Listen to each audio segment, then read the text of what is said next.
Now, at one point, that gunman fired shots at Sarah Moonshadow, and Sarah is joining us now to walk us through what happened. Sarah, thank you for being with us. I know you were with your son, and we're very thankful that both of you are physically okay this morning, but tell us how you're doing mentally and emotionally. I think we're still kind of in shock that it even happened. There really wasn't any sort of indication, you know, that whenever we had come in that there was any kind of problem, and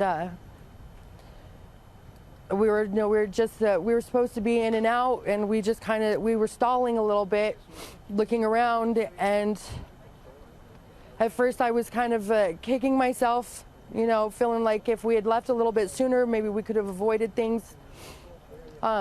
But then I realized that we probably could have been in a lot bigger trouble had we left anytime sooner, because when we had gotten out of the store, there were people laying in the street. I tried to run for him, and my son pulled me back and said that we had to get away, and so I just tried to focus on my son.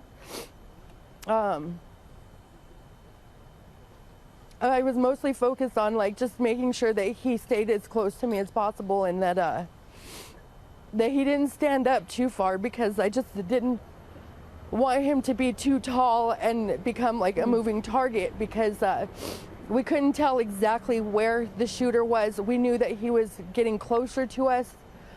We were pretty aware, straight immediately, that it was a large firearm that he was using.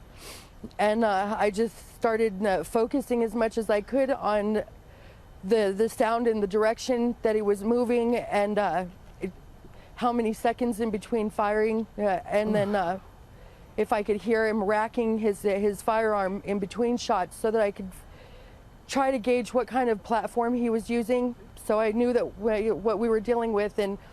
But there was too much noise, and so I just looked at my son and I told him in between shots, by the fourth shot, I started counting, and I told him, we have 3 seconds, stay low and don't look and just move fast. And he almost hesitated, and I just told him, we don't have another option, where we don't have any other chance to get out of here. So he got to his hands and feet and stayed low, and just kind of ran he just kind of that ran and crawled on his hands and feet so that he wouldn't be seen. And I briefly glanced to my right to make sure that we had a clearing, and I don't know exactly who I could see, because it was just so fast. I just stayed focused on my son and on trying to get away. Yes, Sarah, your survival instincts, your mom instincts kicked in. At one point, you say the shooter actually fired shots at you when you were running out. At what point did you realize that you and your son were safe? I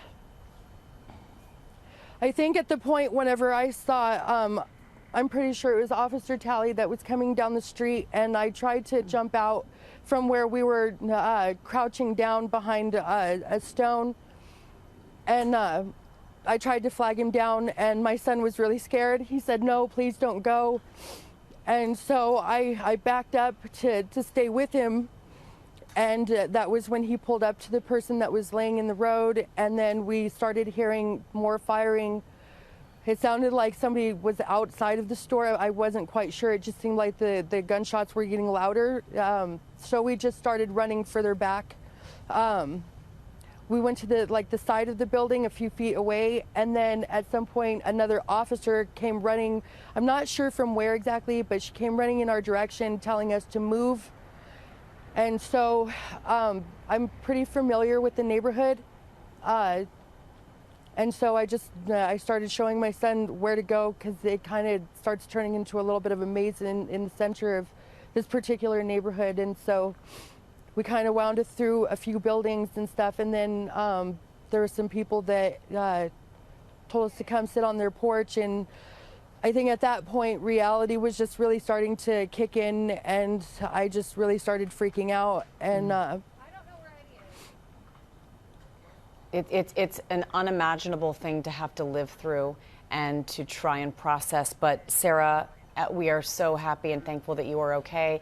Please give your best to your son as well, and really appreciate you walking us through what happened. We wish the best for you in your recovery, because you will have to recover from something that traumatic. Thank you. Yeah, thank you.